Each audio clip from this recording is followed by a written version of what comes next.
Welcome back to the lunch table, food for thought. I'm Nico Blitz. Make sure you hit that subscribe button just right down there. We're also on Apple Podcasts, SoundCloud, YouTube if you want to see my face, Track Life Radio, and iHeartRadio, man. Shout out to my workplace. So just last night, I made a trip to Las Vegas with my girlfriend, and we saw the Millennium Tour, which had acts like B2K, Mario. Chingy was there too, and Yin Yang Twins. It was fucking phenomenal, and it gave me an entirely new perspective on R&B, and it made me think like, wow, like what made these people so prominent throughout the years, and why do they have a concert today? And it was just one of the most ratchet concerts I'd ever been to, extremely lit, and I was like, wow, like I don't find too many people in R&B who can be like this. However, as of recently, I've been finding a handful of people who I feel like can really make that type of run in the next 5 years and 10 years. My next guest, he has this project out called S2D2. He's had collaborations with Grammy award-winning singer Her, Tory Lanez, and Danny Lay. He goes by the name of Jermaine Elliot. What's poppin', man? Yeah. What's going on? From New York, right? New York City. Long Island, stand up. Okay, now I'm starting to hear the accent just a little bit. Right. Facts. Shit, man. But yo, like, how's life, dog? How's life in the R&B realm, man? Because the way R&B's been moving for the past couple of years up until recently, it's been slow, but then it's like picking up now. I mean, it's lit. You know, I love what I do. You know, R&B is really, it's good. Like, you know, I really like.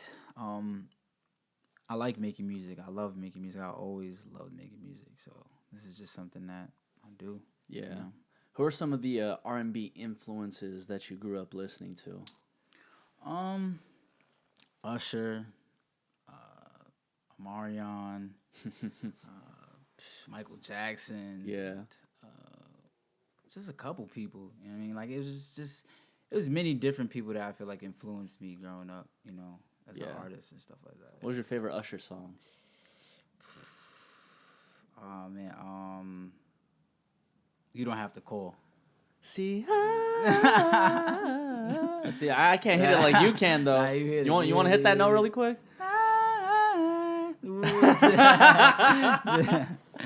Shit. Man.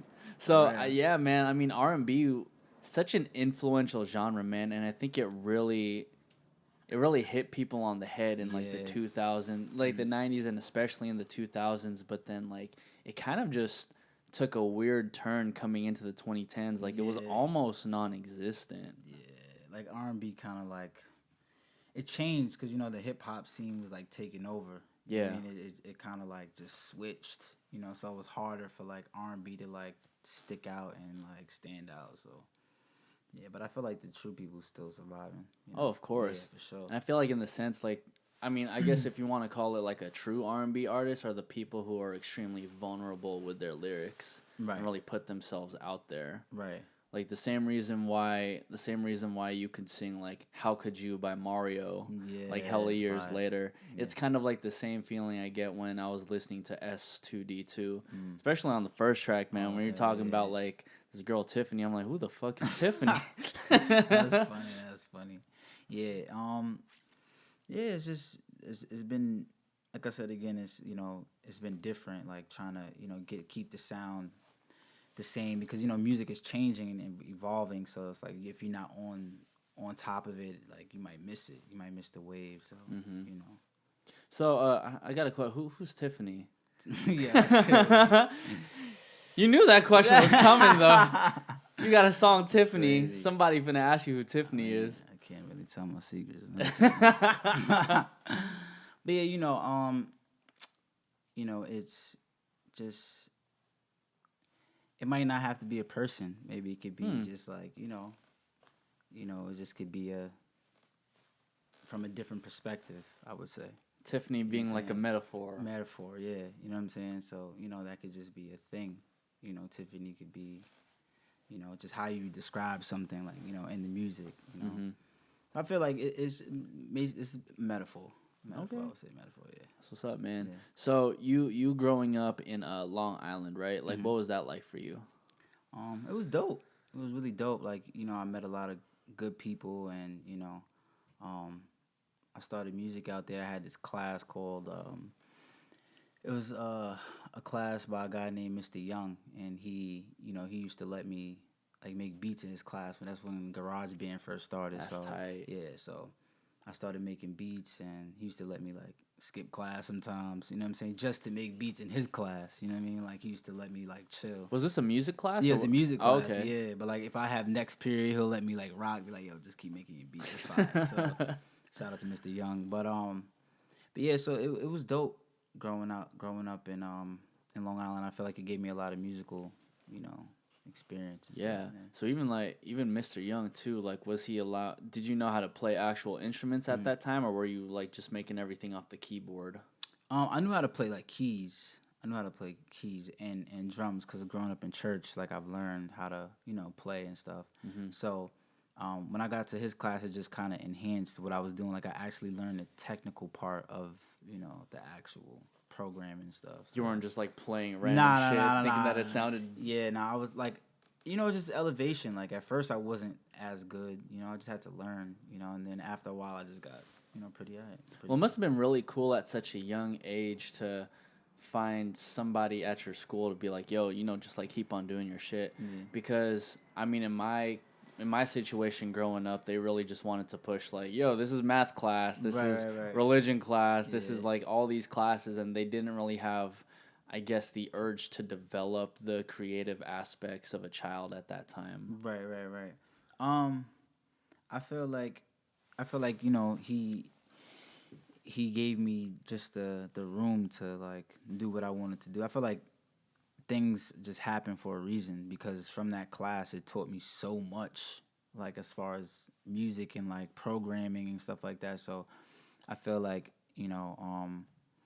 my school, like there's different other classes and things that they had like for like technical like computers and stuff like that. So I guess anybody that was in that field, they got to experience their own trait and things that they wanted to do. So like they kind of I feel like it molded me in a way, Yeah, damn, what school is that, man? I feel like every kid got to go to that particular school. That's funny. Yeah. Shit, man. Yeah. No, that's tight though. So then, were you like participating in like school talent shows, or like were you even performing when you were a kid? Definitely, I was in every talent show, because I was a dancer. I'm a dancer, so that was like my first. That's like my first love, So I was always in like the talent shows and like the school shows and all that type of stuff. And I was in like band and all of that. So damn, they were really developing your creativity back then. Yeah. Hey, quick question about I mean, you said you were a dancer. Do you know anything about like the flexing movement out in New York? Oh, when motherfuckers like bone breaking and shit. Yeah, definitely was in that scene. Definitely. My boy is here. He was in that scene too and stuff like that. Well, bro, you can hit a couple bone breaks or what? Dude, I can't do that shit anymore, man. I used to do it like back in the day, like a lot, but after a while, sometimes it just fuck your bones up and shit. Dude, this shit was crazy because I don't know if you ever heard of turfing, but that's some shit that we did back in the Bay, right? Oh yeah. So there was like this ongoing battle between like turfing and like flexing. Flexing, yeah. And like I would just be that kid on YouTube, just like watching these battles left and right, and I was like, yo, like this shit's really tight. Yeah, it's lit. Yeah, I mean that's how I actually learned, like being in the flex world and stuff like that, and my cousins used to take me. We used to go to Brooklyn all the time, and I would have to battle people, and like it was constant battles, like all the time. We would go travel on the train to go to different events and stuff. So I feel like that kind of helped me pick up my technique a lot as far as like freestyle dancing and stuff like that. Yeah, because I would watch all these Battle Fest videos. Yeah, Battle Fest is dude, shit was crazy. Yeah, and like I think you guys, like New York in general, just had like that essence of like what two creatives could actually do in terms of a battle. I'm just like, yo, like for you to be like at a stage like that at such a young age, like it kind of takes the pressure off like anything else you could do, really. Yeah, for real, seriously, because I mean it's just like putting you on the spot, like you just got to battle. And I feel like Battle Fest and all of that stuff, it just teaches you how to react on an instant, like when you getting into a battle or something like that. So it's not like choreographed. It's just more like, what can you do on the spot? Yeah. So even like when you're dancing in your sets, right? Like, is everything choreographed, or do you No. tend to just like go off the top? Yeah, it's just off the top. That's what's Yeah, up, man. most See, is off the I top fuck for with that, sure. man. Yeah, That's it's some off the real top. shit. Yeah, off the top. Yeah, off the top. Yeah. I mean, I'm getting into that. Like, I'm getting into choreography. So, like, in the, like in my future projects coming up soon, I will be doing a lot of choreography. So you'll see me, really hitting choreography. How did you even get like into dancing? Oh man, to be totally honest, just Michael Jackson. Like just watching the tapes over and over and over, like trying to do the moonwalk, like back and forth, like until I got it. Like anything when I was young, like anything that I seen that I wanted to emulate, like I just took the time to like really try to perfect it over and over and over until I got it. So I feel like that contributed to it a lot. So what you're saying is you could do that tilt. Oh, no. Bruh. Definitely ain't doing that tilt. Definitely ain't doing that tilt. You know what I'm saying? Yeah. Fuck around, fall over. Shit. Fuck around, break your back. Dude. Do you know how much leg strength you need just to do that shit? Yeah, I mean, FYI, that's not really like a trick. He probably has some shit on his feet. Shit, yeah. probably, man. Yeah. Like some magnets or shit stuck to the ground. For real. Fuck. But yeah, it seems like you're really inspired by Michael Jackson. Yeah, definitely. I mean, definitely like the greatest like pop artist of all time. I would have to say, man. Definitely. To me, it just kind of sucks with all the allegations that happens afterwards. But it's like sometimes you just can't deny good music. That's a fact. Yeah. I mean, I feel like the music. Like my dad always says, like when you playing ball on the court, you don't gotta trash talk. Just let your game speak for itself. So, it's the same thing with music. You just let your game speak. You don't gotta really talk about it. You just kill. Mm-hmm. Yeah. So you participating in like talent shows around the school. Like when did you really think that music was actually gonna be a thing for you? I feel like music, like probably like around like 11th grade. Like 11th going into 12th grade, I was just like, yo, I gotta do this. Like I felt like it was just, I just wanted to get my own equipment, and I was just like, yo, I gotta try it, because the class inspired me so much that I was like, yo, if I had more time, like on GarageBand, I probably could be even better.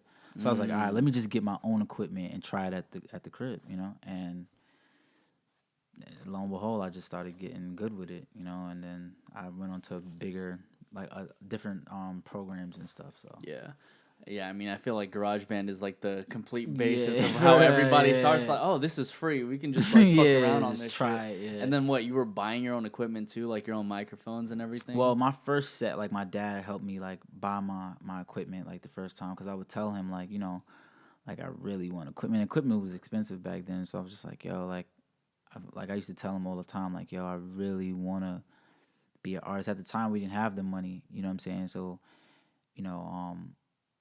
but he was, my dad is just, like, super, like, he's super, like, into what I'm doing, supportive, super supportive. Oh, wow. My family is super supportive. So I told him, like, yo, I really want to, like, try this music thing. And he was just like, all right. So then one Christmas, he just got me, like, a whole setup. And I was like, oh, shit. Man. Bought the Mac, and then after that, I just started running. Man, shout out to Pops, man. Shout out to Pops. Because, you know what I mean? Like, it's such like I think a lot of parents see that as such a pipe dream. Right. Sometimes, in the sense of like, it's one thing to be into music, but then it's another thing to have your parents like into what you're doing. Right. And for your dad to just buy your entire set, like for Christmas, man, like that is such a blessing, man. Yeah, man. I owe him everything, for real. Yeah, God first, but I owe him, he's seen it in me. He was just like, yo, he was the first person that actually seen that I could sing. He was just like, yo, like I would hum around the crib and stuff like that. He was like, yo, if you actually took it serious, like just, you know what I'm saying, just tried something. Because I was just only making beats at first. Like I was just making beats. I wasn't singing nothing. So he was like, yo, you should try to like sing to your own tracks. So I was like, all right, let me try something. That's what's And up. then I tried it, and then Was your dad a musician? yeah, By he chance? he actually There is a we go. musician. Yeah, he could play like the drums and the keys and stuff like that. So Yeah. yeah, he's dope. You have a track with your dad? Nah, not yet. Oh Soon, in the man, I works. feel like In the that's works. I feel like that's something you need to Yeah, solidify. yeah. He always talks about it though. He talks about it like, yeah, I want to make a track with you one day. So we'll see. That's what's up. I'm saying he gonna have an EP and shit coming out. The EP and shit. Shit, shout out to Pops, man, helping his son pursue his dreams and shit. Man, for sure. So then, so it sounds like you didn't really have any plans for like college or anything. You really just wanted to pursue music at that point. I mean, I actually did. I went to 2 different colleges. I went to REI, Recording Engineering Institute, and I went to Nassau Community College. Oh, tight. Yeah, so I went to 2 different colleges. But I when I went to college, I the second college was actually for audio engineering and stuff like that. So that's when I kind of. But I learned a lot of it on my own. But that school, like it helped me with like the patch bay and like learning different techniques and stuff like that. But you know, most of it I kind of got on my own. So yeah.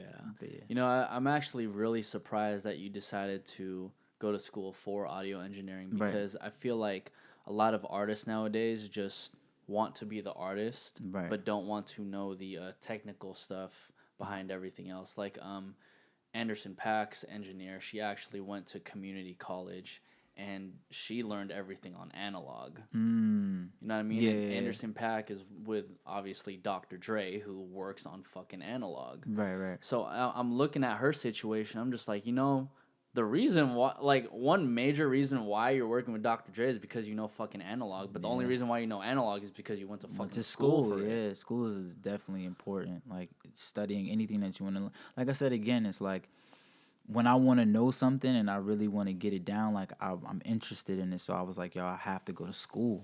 You know, I got to go to school to learn certain things. So, you know, it makes your technique stronger. You know, and especially because, you know, these days it's like, you know, sometimes you can't get an engineer. So I engineer myself. You know, like I have people like doing like mastering and stuff, but you know, I like to record myself. Sometimes you get in your own space and you just wanna record, because when I was trying to record before, like some people didn't want to record me, like, you know, they just want, you know, a lot of money. So I'm like, all right, let me just learn on my own, and then it was the best decision for me. Hell yeah, dude. Because it gets to a point where you have to decide, okay, well, do I pay this full money just to like do my own shit, or do I just like learn it? Because I think the idea is that a lot of people don't have the patience to want to learn something. Yeah, for sure.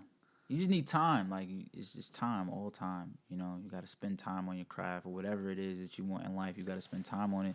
That's the only way you get better. What's some things that you try to learn that isn't music related? That isn't music related.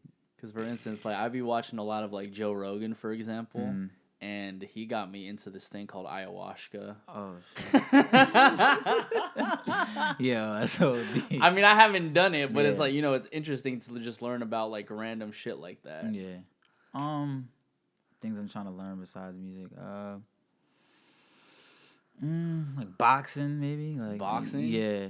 That's something that I'm interested in. That's like, what's up, man. Boxing, yeah. Shout out Money Gang. Yeah.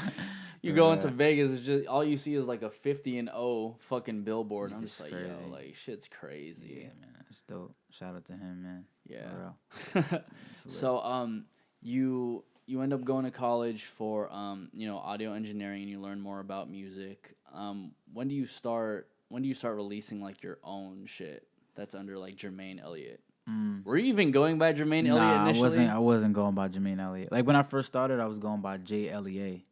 So that was like my first. Damn. That was my first name before Jermaine Elliot. I just recently changed to Jermaine Elliot maybe like a year and change ago, like 2 years or something like that. Yeah, because it was hard for people to pronounce JLEA. So I'm like, yo, I have to change my name. Sounds French. Yeah, like you don't know, like you know. So but yeah, like that the change was different, and then that's how like that became, you know, my name and stuff. Yeah. So then when did you start, I guess, releasing music under like Jermaine Elliot?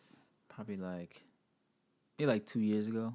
Like when I started dropping things on SoundCloud as JLEA, like just dropping like random songs. I got like 10 songs. And then when I made the switch, I dropped Send For Me. That was like my first project is when I dropped. That's when I started as Jermaine Elliot. Yeah, that's what's up, man. Yeah. And then you kind of just like continue along the path. When do you start linking with like the Danny Lays and the Tory Lanes and the Hers of the world?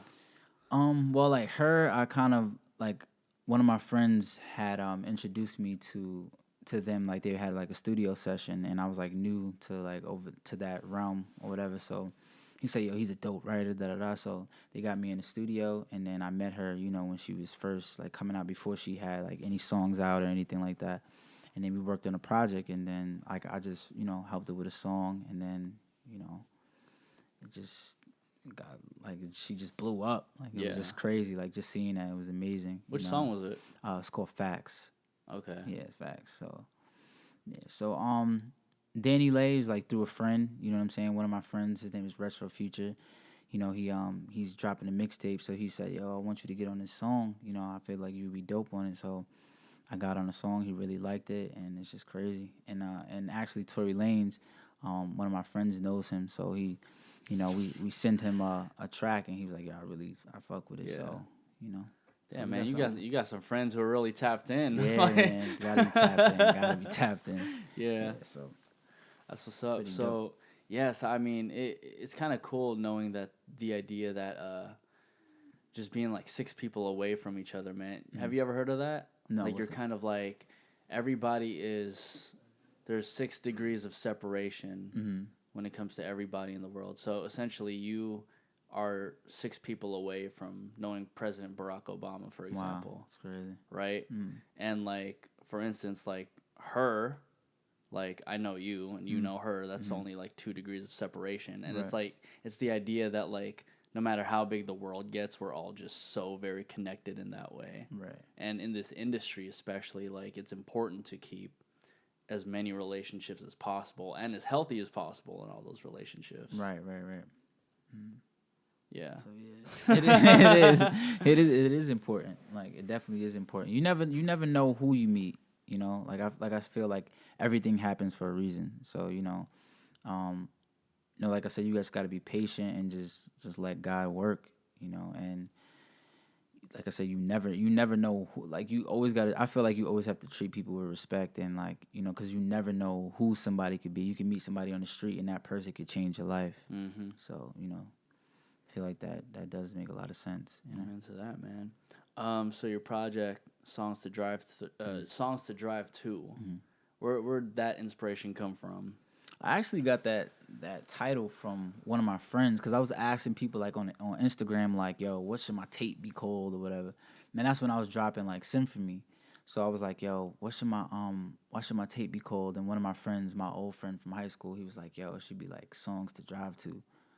And then like I was taking suggestions because I like to take suggestions from like my supporters and stuff like that. So he had commented Songs to Drive To. So I'm like, I already kind of came up with a name for my first project. So I was like, yo, let me just use this for my next project. So I kind of had the name already pre-planned for that next project. Yeah, so shout out to him, my boy Cheeky. Yeah, man. Yeah. I feel like your project is definitely the epitome of that because I could literally drive around the whip and just like listen to the shit. Whip, yeah. But you know what I mean? Like it's really, I can't do that with a lot of music. Like if I listen to bangers, for example, like shit that just really bangs in the club, I gotta be at the club. Right. I know what you mean. But like I feel like songs, especially R&B, is just that one genre you can do kind of whatever to, and especially drive because it's more soothing. Especially in New York City, vibe, New York where it's just like hella busy, and LA where it's hella busy. It kind of just needs to just like step back, and your project really does that for me. Appreciate that, man. Yeah. So, Songs to Drive To, man. What do you have planned for the rest of the project? You're gonna be dropping music videos, anything like that? Yeah. Currently, right now, I'm working on a monster video for my first project. And also, I'm planning on dropping another project really soon. So we're just, I'm just been writing and making beats and stuff and, just keeping consistent. But you can definitely expect a new project coming from me very soon. Damn. Very soon, yeah. Already? I mean, this one just dropped in May, dog. You gotta stay on them, man. You gotta stay on them. Consistency is key. So, definitely we'll be seeing me drop another project soon. Is it gonna be an EP or like an album? I don't know. You never know. You never know. So we'll see. That's what's up, man. Figuring it out. So, what do you do on your spare time when it's not music? Play ball. Chill with my son. Just work. Just regular shit. Just hang out. With the homies. Yeah. Yeah. What's it like for you? What's it like for you being a father, especially in this realm of like hip hop and R&B? Because up until recently, and thank Chance for this. Like, Chance was the one who really like opened the doors for like, yo, fatherhood is actually really cool. Yeah, it's really dope to be a father. So what's it like for you being a father in this like R&B realm? It's dope. Like, it actually gives me something to look forward to. Like I feel like my son, he really gives me that inspiration to even go twice as hard. Like even when I first had him, that's what kind of like jump started my whole career. It was like, yo, you got to do something. Wow. Like you can't just like, you have to be somebody, and I have to be somebody for him because he's watching everything that I'm doing. He sings my songs, like he knows the lyrics, like so, and he's gonna be, he sings and all of that stuff like now, so I know that he's gonna be like next up, like the new generation. So I always thought that like having a kid and being in the music industry is such a cheat code, man. Yeah. like real. Have you seen videos of like Swizz Beatz kid? Yeah, just fucking making some beats? I'm like, facts. fuck no, dude. Yeah. Hell, how is this fool like 3 years old making doper beats than a lot of the people Yeah, it's funny. Yeah. Yeah, my son is definitely nice. He can make beats too. Like I'm teaching him right now, so, and he's recording and all of that. See, now I think your dad, and your son need to just hop on one fucking track. It's a collab. You know what I'm saying? For real, gonna make it. That's album. What's up, man. Yeah. Another project on the way, and when can we expect that from you, man? I don't know. You never know. I don't know. It just might pop up one day. It might just be a surprise. Like I just, I feel like the element of surprise is key too. So of course, man. So soon though, very soon. Well, Jermaine Elliot, it's a pleasure to meet you, dog. Where can everybody find you? Appreciate that. Y'all can find me on Instagram and all platforms, Twitter at Jermaine Elliot, and my website also JermaineElliot.com. That's what's up, man. This is The Lunch Table, food for thought. I'm Nico Blitz. Jermaine Elliot. Yeah. And we are out, everybody. Yeah.